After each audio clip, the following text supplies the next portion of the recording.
Dude, they all look way older already. I wonder where he's going for his training. Oh, Iruka's definitely gonna miss him. Damn, look at this duo. Back on another little road trip.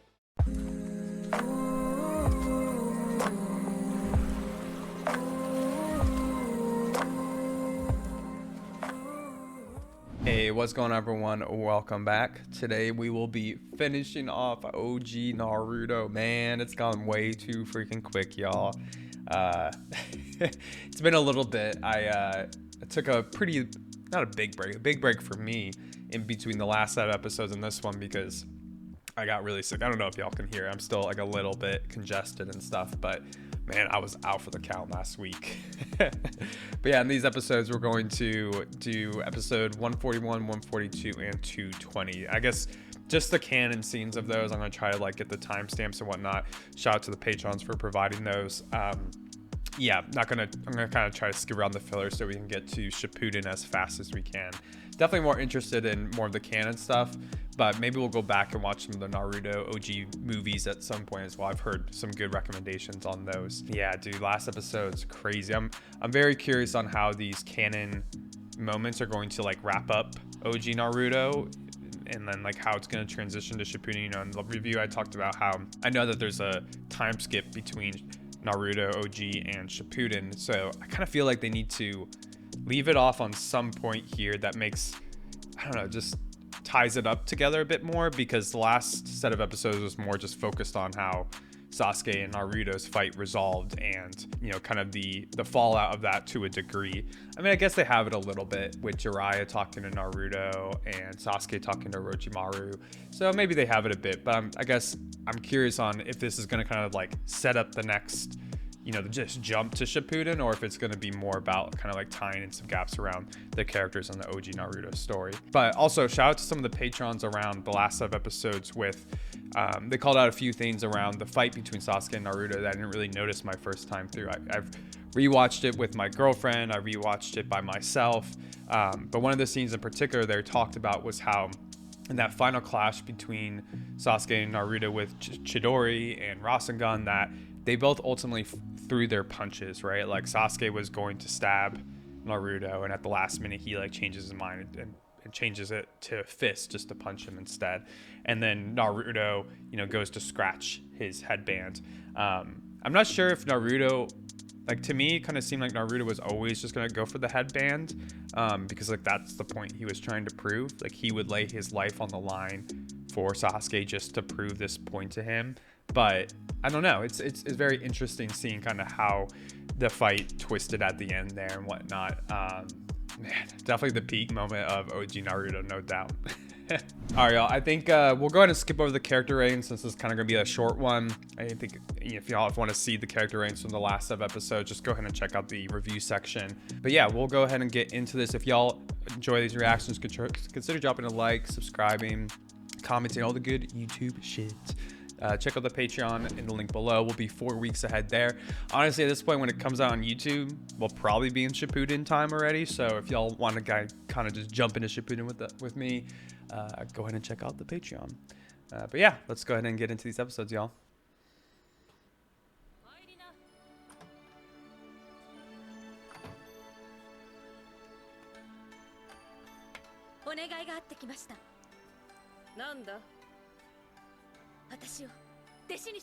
Oh, an apprentice. As in like teaching her like medical stuff, or? Aw. This is good, man. She needs a direct mentor.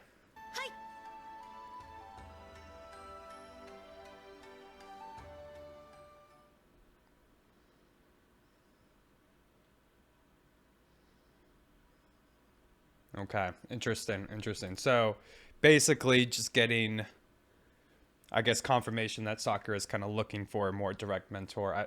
Obviously I don't know the context of the filler mission, but I'd assume that in the manga that we just got a scene about Sakura wanting to, I guess, get more ability to maybe like protect Naruto and Sasuke or heal them or whatever it might be. I'm curious on like what exactly she wants to be mentored in, if it's like the medical ninjutsu or if it's you know, just around, I don't know, Tsunade's skill sets. But I guess that is just the medical stuff mostly, right? But obviously Tsunade is very strong too, so maybe Sakura will get some fighting boost as well. I'll never get over his cap, dude, his pajama cap. Okay, so assuming this is him being recovered after the Sasuke fight. I mean, I think it's probably filler in between, but this is gonna be so hard to gauge, y'all. Honestly, if Sakura can like be half as good as Tsunade, dude, that'd be clutch, man. She'd be so much more useful.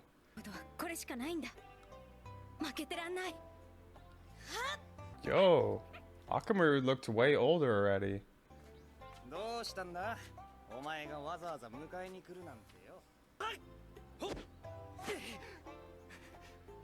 As he's recovered up too.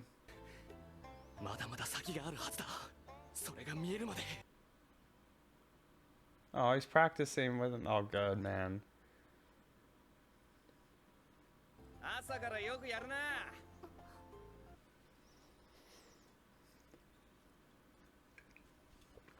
Of course, gotta get some barbecue in.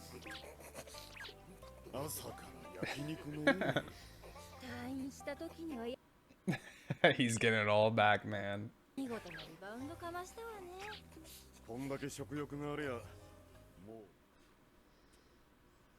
I love how like they're all more motivated after their mission. I mean, they could see how much is on the line, how much more they need to grow. Dude, they all look way older already.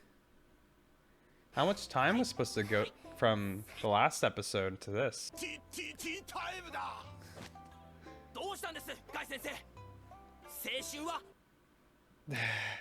Guy's not built like he once was.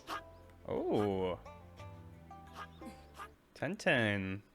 Admiring some Rock Lee, man.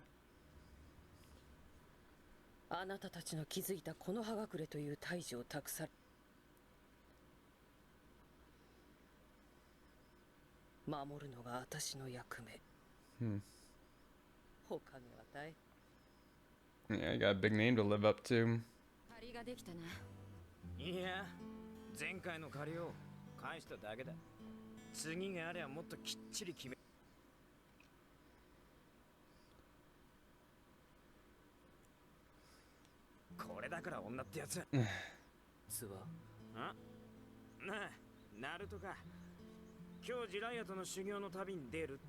Okay.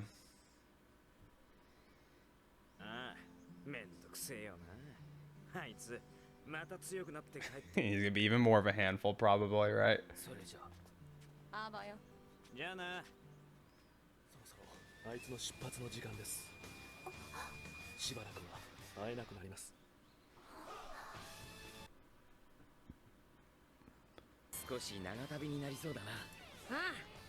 I wonder where he's going for his training.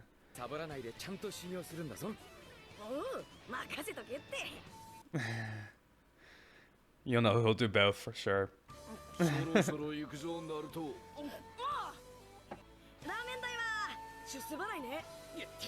Oh, Iruka's definitely gonna miss him. Damn, look at this duo. Back on another little road trip. Maybe I'll go back and watch the filler at some point. There's so many episodes that I had to skip over.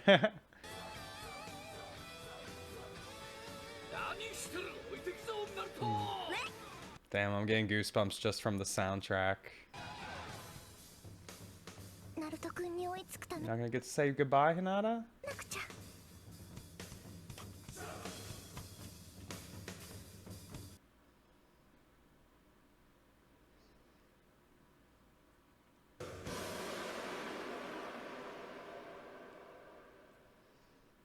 Okay. So it does tie it up a little bit more nicely with like him going out on some kind of adventure to train wherever that might be. I'm very curious on why they're leaving exactly. I don't think they really said anything around that, but I'm sure maybe in Shippuden we'll find out. So good stuff. All right, y'all. Let's go ahead and talk about these three little code snippets we got here of these episodes. Honestly, very hard to record a reaction when you're just like jumping around, because I have to like say the timestamp, then I have to like count down and be like, okay, I gotta sync this up in post-production and all that. So little chaotic recording and reacted to it, not gonna lie, but hope it was okay. We'll see, I guess, when we go to edit this. But yeah, let's go ahead and talk about this a little bit. I do think that this was a little bit nicer to get some context around kind of the next steps to a degree, or how everyone's feeling a little bit out of the fallout of the failed mission. You know, I guess we got a little bit about that, especially from like Shikamaru's standpoint, right? In the last episodes, where he was really beating himself up a lot for the failure in this mission. But we also see it from Kiba now, and Neji, Hinata even, right? Like Sakura, they're all trying to learn and grow from this experience. Like Kiba wants to never put Akamaru in this situation again, so he's going to keep growing. Neji, it seems like he's going to keep growing. Sakura seems like she really wants to be able to be more integrated with Naruto at this time, but you know, thinking of Sasuke as well, it's like, how can she do her part a little bit more directly, right? I mean, she's not in OG Naruto, she definitely has been a very much like a third party character, maybe somebody to just give more exposition to the audience than to actually play like a critical role in the story outside of just her care, right? She's always been a very caring, empathetic person.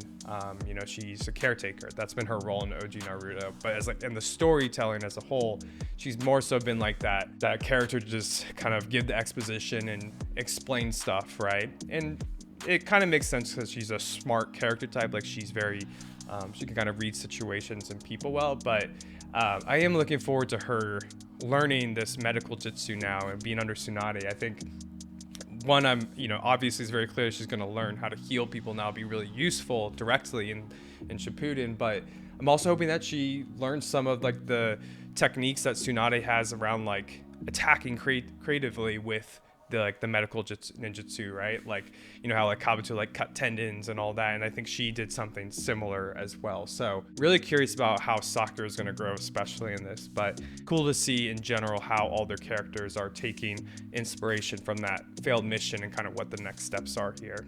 One thing I really loved seeing in this episode, and it was a very quick thing, but seeing Neji training with his uncle. I'm not gonna lie, I kind of forgot his uncle's name.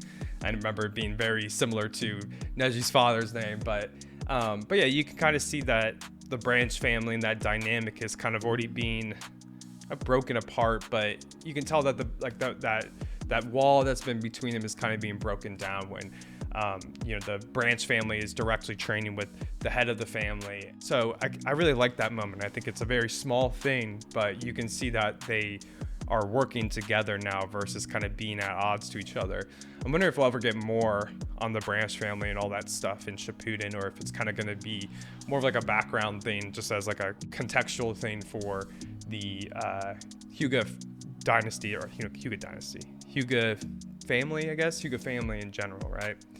All right, and then lastly, we get a little bit more like into what the next step is exactly. And I guess Jiraiya is taking Naruto on some journey for his training, which I think is pretty interesting, that they're not going to be just training in the Leaf Village.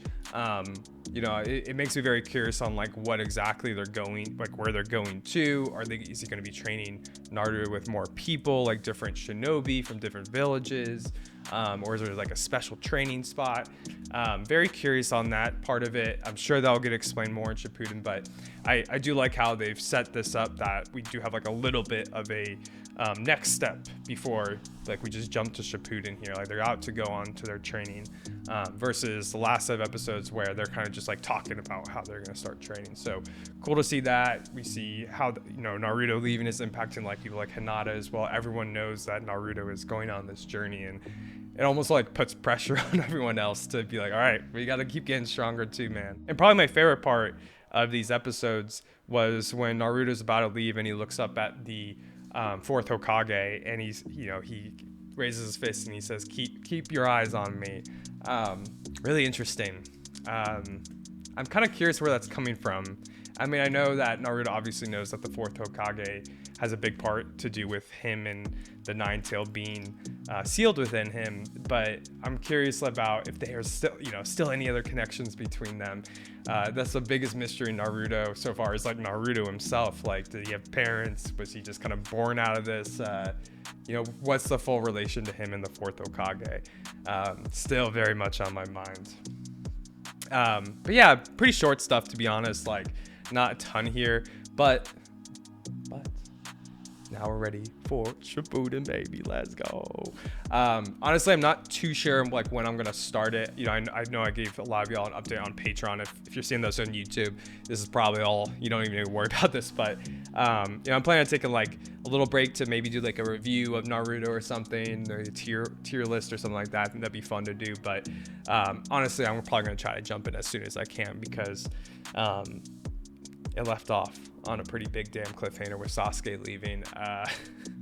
And all I know is everybody's been telling me, they're like, just wait for Shippuden, just wait, it's gonna go crazy. So I am a little nervous, not gonna lie, but very, very excited. So yeah, man, this wraps up OG Naruto. What a joy this has been. I'm not gonna lie, it blew my expectations out of the water. Love just the retro feeling of the show. I'll talk a little bit more about this in the reviews that I do at some point, but I just gotta say, like, I love the feel of the show. I love the characters, the nature of it. Really, really powerful themes. I mean, I think for me personally, like, I love that kind of like looking into things more deeply. I'm sure y'all can tell if you followed me for a while now, but yeah, it's been motivating watching OG Naruto, and yeah, it's a very creative world. It really is. And I'm excited in Shippuden to see how the world's going to expand more, because I think with the Akatsuki and everything, they're setting up a much bigger conflict here. So it's really exciting that there's going to be a whole nother part to this world. So I don't know. We'll have to see on what I think of OG Naruto after Shippuden 2. But yeah, stay tuned for all like the tier rank listings and all of that. I'll give you all a little bit more detail on like my thoughts of OG Naruto as a whole. And yeah, I'll catch y'all for the next set of episodes. Peace.